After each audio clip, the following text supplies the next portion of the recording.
India and Russia just wrapped up one of their most important summits in years. No noise, no speculation, just real deals, real commitments, and real statements from both Modi and Putin at a time when the world is watching India's every move. Today, we break down exactly what the two leaders agreed on and what they refused to reveal. The big one, a 2030 economic cooperation roadmap. Modi opened the summit with a long-term plan, a structured program guiding trade, investments, connectivity, and people-to-people ties all the way to 2030. The goal is simple. Take bilateral trade from $60 billion to over $100 billion. This roadmap is the backbone of everything else Russia and India are planning. 2. Nuclear energy, the star of this summit. Putin came with a nuclear energy basket that India cannot ignore. Kudankulam. Nuclear plant units 1 and 2 active units 3 to 6 under construction, portable small modular nuclear reactors. These miniature reactors can literally power a small city, an industrial zone, a tech hub or a port, clean, silent, and uninterrupted. Floating nuclear power plants. Imagine a ship that produces electricity. Dock it near any coastal state, and you have instant power security, nuclear medicine and agriculture tech, thermal imaging, medical isotopes, precision agriculture. Why nuclear? Because India wants long-term clean energy. Russia is offering exactly that. 3. Putin's direct challenge to U.S. pressure.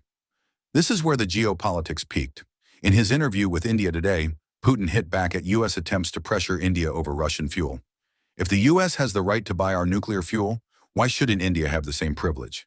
He even added that he is ready to discuss all issues directly with Trump. India's position has been equally firm.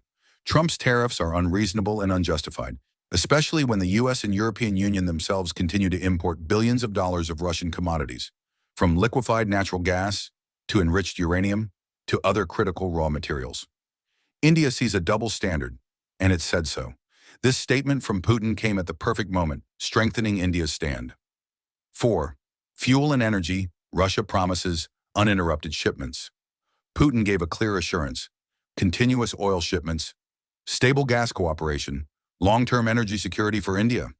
Despite global pressure and despite the 25% tariff threat from Washington, this guarantees India cheaper oil, stable supply, and insulation from global price shocks. 5. Shipbuilding, the Arctic and maritime routes. Before the leaders even sat down for their briefing, several maritime agreements were signed. They cover joint shipbuilding, training of Indian seafarers for Arctic waters, faster work on the Chennai-Vladivostok Sea Corridor. This cuts shipping time drastically and reduces India's dependence on Middle Eastern and European routes.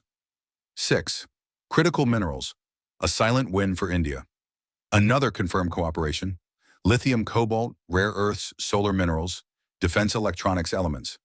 These minerals power everything from EV batteries, satellites, smartphones, missiles, solar grids.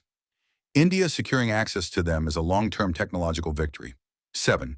Tourism and visa liberalization. Modi announced 2 new Indian consulates in Russia. Plus, for Russian tourists, free 30-day e-tourist visa, free group visa. This is expected to boost tourism in Goa, Kerala, Delhi, and Himalayan circuits. 8. Media and people-to-people collaboration. Russia officially launches RT India. This opens the door for wider cultural, information, and media cooperation between the two countries. 9. Agriculture, trade, and investment MoUs. These are non-legal but extremely important MoUs covering agriculture, trade investments, business partnerships. These are the stepping stones for bigger future deals. 10. Defense and security. But no mega announcements. Here's the truth. No big defense contracts were announced publicly. No S-500, no new S-400, no fighter jets, no submarines, no AK-203 news. Putin simply said, "Our military cooperation will continue.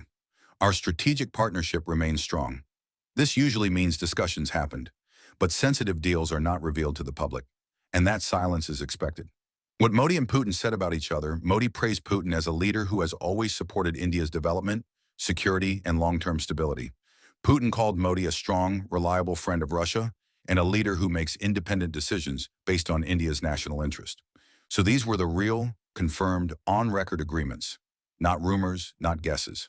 From nuclear power to critical minerals to maritime routes, this summit shapes the next decade of India-Russia relations.